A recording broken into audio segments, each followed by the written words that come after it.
Friends special ಆಗಿರುವಂತ ನೋಡಿದ್ರೆ tiffin bag ತರನೇ ಕಾಣಿಸ್ತಾ ಇದೆ. ಎಸ್ ಇದನ್ನ ನಮ್ಗೆ ರೆಡ್ಮಿ ನೋಡ್ ಕಳಿಸಿದ್ದಾರೆ. ಸೊ ನೋಡ್ಕೋಬಹುದು 5G super note. Yes full ಜೋರಾಗಿ ಸೌಂಡ್ ಬಂತು. ಓಪನ್ ಮಾಡೋದು ಹೆಂಗುರು, ಲಾಕ್ ಏನೋ ಕೊಟ್ಟವ್ರ, ಟೇಪ್ ಕೂಡ ಇಲ್ಲ. ಓಹೋ ಎಸ್ ಓಪನ್ ಆಯ್ತು. ಆಹಾ ಫುಲ್ ಚೈನೀಸ್ ಸ್ಮೆಲ್ ಇದೆ. ಇದು ನಮ್ಮ ಮೇನ್ ಫೋನ್. ಓಹೋ ಇಲ್ಲೇನೋ ಕೊಟ್ಟವ್ರ ಗುರು, ಸೂಪರ್ ನೋಟ್ ಅಂತ. ಎಸ್ ಎಸ್ ಇದು ಫೋನ್ ಅಂಟಿಸ್ಕೋಬೇಕಂತೆ. ಸೊ ಇದನ್ನ ತೆಗೆದ ನಂತರ ಎದುರಿಸೋಣ. ಸೂಪರ್ ನೋಟ್ ಅಂದ್ರೆ ಈ ಜೇಬಲ್ಲಿರೋ ಈ ನೋಟುಗಳಲ್ಲ, ಆ ನೋಟ್ ಬೇರೆ. ಓಕೆ ಇದು ನಮ್ಮ ಮೇನ್ ಫೋನ್. ಗ್ರೀನ್ ಬಾಕ್ಸ್ ಕೊಟ್ಟವ್ರೆ. ಸೊ ಇಂಡಿಯಾಸ್ ನಂಬರ್ 1 ಅಂತ ನೋಡ್ತಾ ಇದ್ವಿ. ಇಲ್ಲಿ ರೆಡ್ಮಿ ನೋಟ್ 12 5G. ಹಿಂದಿನ ಭಾಗ ಕೆಲವೊಂದು ಕೀ ಸ್ಪೆಸಿಫಿಕೇಶನ್ ಕೊಡಿದ್ರೆ. ಸೊ ನನ್ನ ಹತ್ರ ಇದು 128GB. ಸಿಲನ ಬ್ರೇಕ್ ಮಾಡೋಣ. ಓಕೆ ಎಸ್ ಬಾಕ್ಸ್ ಅನ್ನ ಓಪನ್ ಮಾಡಿದ ತಕ್ಷಣ Redmi by show me sim ejector tool, user manual, ಮತ್ತೊಂದು ಸಖತ್ತಾಗಿರುವಂತ ಟ್ರಾನ್ಸ್ಪರೆಂಟ್ ಕೇಸ್. ಇದು ನಮ್ಮ ಮೇನ್ ಫೋನ್. ಇದನ್ನ ಪಕ್ಕ ಕಿಡೋಣಂತೆ. ಇದನ್ನ ಬಿಟ್ವಿ ಅಂತಂದ್ರೆ USB to Type-C ಕೇಬಲ್, ಮತ್ತೊಂದು ಹಾಟ್ ಆಗಿರುವಂತ 33 ವ್ಯಾಟ್ ನ ಪವರ್ ಅಡಾಪ್ಟರ್. ಸದ್ಯಕ್ಕೆ ಎಕ್ಸೆಸರೀಸ್ ನ ಸ್ವಲ್ಪ ಸೈಡ್ ಇಡೋಣಂತೆ. ಇದು ನಮ್ಮ ಮೇನ್ ಫೋನ್. ಓಹೋ ಎಸ್ ಗ್ರೀನಿಶ್ ಲುಕ್ ಇದೆ. ಸೊ ಈ ಪೇಪರ್ ನ ತೆಗಿಯೋಣ. ಲುಕ್ಸ್ ವೈಸ್ ಸಖತ್ತಾಗಿದೆ. ಸೊ ಹಿಂದೆ ಟ್ರಿಪಲ್ ರಿಯರ್ ಕ್ಯಾಮ್ರಾ ಸೆಟಪ್ ಎಲ್ಲ ಕೊಡೋರೆ. ಬ್ಲ್ಯಾಕ್ ಅಲ್ಲಿ ಪ್ಲಾಸ್ಟಿಕ್ ತರನೇ ಅನಿಸ್ತದೆ. ಸದ್ಯಕ್ಕೆ ನಾನು ಈ ಫೋನ್ ನ ಸ್ವಲ್ಪ ದಿನ ಯೂಸ್ ಮಾಡ್ತೀನಿ. ಸೊ ಈ ಫೋನ್ ಹತ್ರ ಒಂದು 8 ದಿವಸ ಆದ್ರೂ ಮುಂಚೆ ಸಿಕ್ಕಿದೆ. 5ನೇ ತಾರೀಕು ಲಾಂಚ್ ಇದೆ. ಸೊ ಡೈರೆಕ್ಟ್ಲಿ 5ನೇ ತಾರೀಕೆ ಸಿಗೋಣ.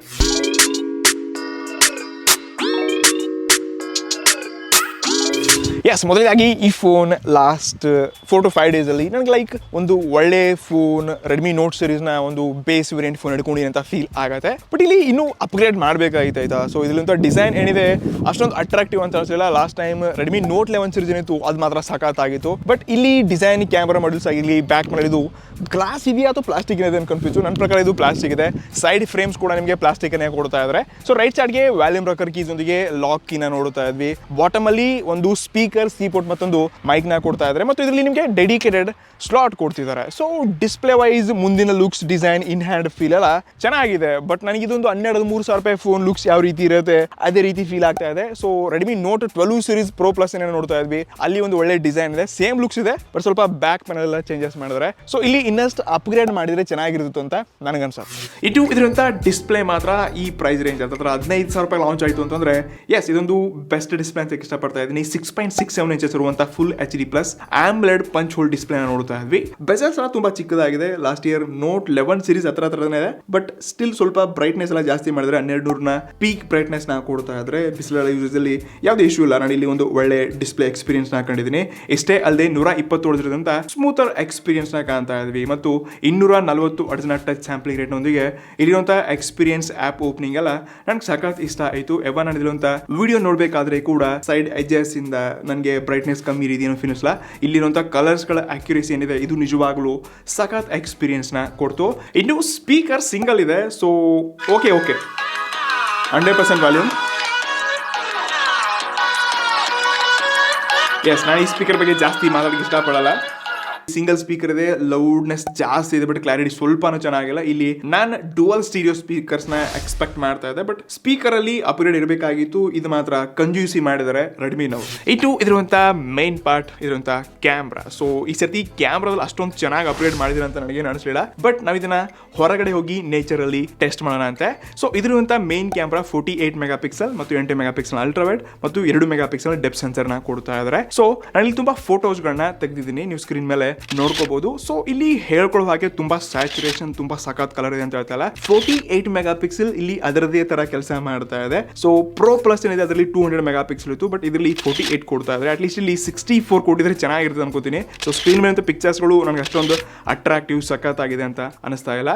ಇನ್ನು ಮುಂದಿನ ಭಾಗ ಕೂಡ ನಿಮಗೆ 8 ಮೆಗಾ ಪಿಕ್ಸೆಲ್ ನ ಸೆಲ್ಫಿ ಶೂಟರ್ ಕೊಡ್ತಾ ಇದ್ದಾರೆ. ಸೊ ಇಲ್ಲಿ ಕೂಡ ಪಿಕ್ಚರ್ಸ್ ಗಳು ಓಕೆ ಕಲರ್ ಬೂಸ್ಟ್ ಅನ್ಸುತ್ತೆ. ಕೆಲವೊಂದು ಟೈಮ್ ನೈಟ್ ಅಲ್ಲಿ ಇಂಡೋರ್ ನೋಡ್ಕೊಂಡಾಗ ಪಿಕ್ಚರ್ಸ್ ಗಳು ಓಕೆ ಅಂತ ಅನಿಸ್ತು. ಇನ್ನು ನೈಟ್ ಮೋಡಲ್ ಕೂಡ ಏನೋ ಅಪ್ಗ್ರೇಡ್ ಇದೆ ಅಂತ ಅನಿಸಲಿಲ್ಲ. ಕ್ಯಾಮ್ರಾದಲ್ಲಿ ಈ ರೆಡ್ಮಿ ನೋಟ್ 12 ಓಕೆ ಅಂತ ಹೇಳ್ಕೋಬಹುದು.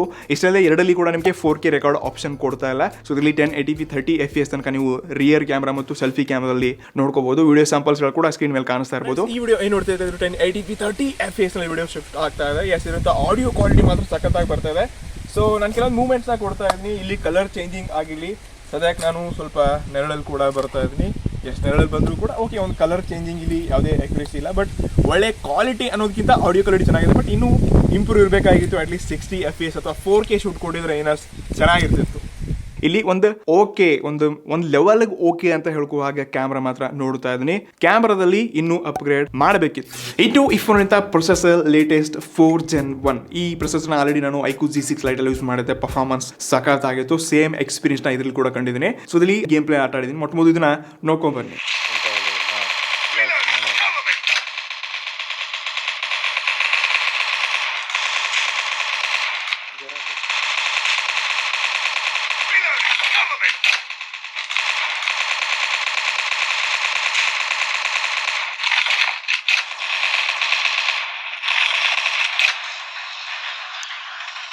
ಇನ್ನು ಒಟ್ಟಾರೆ ಇದರಲ್ಲಿ 8 ರಿಂದ 9 5G ಬ್ಯಾಂಡ್ಸ್ಗಳು ಸಿಗುತ್ತೆ. Out of the box Android 12 ಒಂದಿಗೆ MIUI 13 OS ನೋಡ್ತಾ ಇದ್ವಿ. ಕ್ಲೀನ್ ಇದೆ, ಲೈಕ್ ರಿಯಲ್ಮಿ ತರ ಹಾಟ್ ಅಪ್ಲಿಕೇಶನ್ಸ್ಗಳು ಇದರಲ್ಲಿ ನಮ್ಗೆ ನೋಡೋಕೆ ಸಿಗಲ್ಲ. ಬಟ್ ಎಸ್ ಇಲ್ಲಿ ಒಂದು ಒಳ್ಳೆ UI ಎಕ್ಸ್ಪೀರಿಯನ್ಸ್ನ ಕಾಣ್ತಾ ಇದ್ವಿ.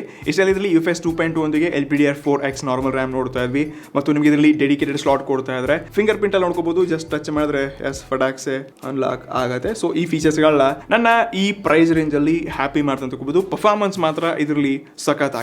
ಇದು ಕೊನೆಯದಾಗಿ ಇದರಿಂದ battery 5000 mAh battery 33 power truck ಕೊಡ್ತಾ ಇದ್ದಾರೆ. ಎಸ್ ಈ ಪ್ರೈಸ್ ರೇಂಜ್ ಅಲ್ಲಿ 14-15 ರೂಪಾಯಿ ಬಂತು ಅಂತಂದ್ರೆ ಓಕೆ. 15 ರೂಪಾಯಿ ಮೇಲೆ ಹೋಯ್ತು ಅಂತಂದ್ರೆ ಇಲ್ಲಿ 67 ವ್ಯಾಟ್ ಬೇಕೇ ಬೇಕು. ಸೊ ಇಲ್ಲಿ ಒಂದು ಒಳ್ಳೆ ಬ್ಯಾಟ್ರಿ ಲೈಫ್ ನ ನೋಡ್ತೀವಿ. ಬಟ್ ನೀವು 5G ಇನ್ ಕೇಸ್ ಯೂಸ್ ಮಾಡಕ್ಕೆ ಸ್ಟಾರ್ಟ್ ಮಾಡಿದ್ರಿ ಅಂತಂದ್ರೆ ಬ್ಯಾಟ್ರಿ ಸ್ವಲ್ಪ ಜಾಸ್ತಿ ಕನ್ಸ್ಯೂಮ್ ಆಗುತ್ತೆ. ಬಟ್ ಸ್ಟಿಲ್ ಬೇರೆ ಬ್ರ್ಯಾಂಡ್ಸ್ ಗಳೊಂದಿಗೆ ಕಂಪೇರ್ ಮಾಡಿದ್ರೆ 5000 mAh ಬ್ಯಾಟ್ರಿ ಚೆನ್ನಾಗಿದೆ. ಸೊ ಈ ಲೆವೆಲ್ ಒಂದು ಒಳ್ಳೆ ಬ್ಯಾಟ್ರಿ ಬ್ಯಾಕಪ್ ಸಿಗತ್ತೆ ಅಂತ ಹೇಳ್ಕೋಬಹುದು. ಕೊನೆಯದಾಗಿ ನಾನು ಈ ಫೋನ್ ನ ಬಗ್ಗೆ ಹೇಳುವುದು ಇಷ್ಟೇ. ಈ ಫೋನ್ ನನ್ನ ಪ್ರಕಾರ 13 ರಿಂದ 15,000 ರೂಪಾಯಿ ಹತ್ರ ಏನೋ ಲಾಂಚ್ ಆಯ್ತು, ನಿಮ್ಗೆ ಸಿಕ್ತು ಅಂತಂದ್ರೆ ಅದು 128GB ವೇರಿಯಂಟ್ ಅಂತಂದ್ರೆ ಖಂಡಿತ ಇದೊಂದು ಬೆಸ್ಟ್ ಫೋನ್ ರೆಕಮೆಂಡ್ ಮಾಡ್ತೀನಿ. ಈ ಫೋನ್ ನ ತಗೋಬಹುದು. AMOLED ಪ್ಯಾನಲ್ ಒಂದಿಗೆ 120 Hz ಸ್ಕ್ರೀನ್ ರಿಫ್ರೆಶ್ ರೇಟ್ ಒಂದಿಗೆ ಅದು ನಿಮಗೆ 128GB ಆಪ್ಷನ್ ಆಗಿ 4 Gen 1 ಪ್ರೊಸೆಸರ್ ಸಿಗ್ತಾ ಇದೆ. ಡೆಫಿನೆಟ್ಲಿ ನೀವು ಅಂಡರ್ 15,000 ಒಳಗಡೆ Redmi Note 12 5G ಸೀರೀಸ್ ನ ತಗೋಬಹುದು. ಇದೊಂದು 13,000-14,000 ರೂಪಾಯಿಗೆ ಖಂಡಿತ ವ್ಯಾಲ್ಯೂ ಫಾರ್ ಮನಿ ಪ್ರಾಡಕ್ಟ್ ಅಂತ ಅನ್ಸುತ್ತೆ. ಬಾಕಿ ನಿಮ್ಮ ಒಪಿನಿಯನ್ಸ್ ಗಳು ಏನ್ ಅನ್ಸುತ್ತೆ?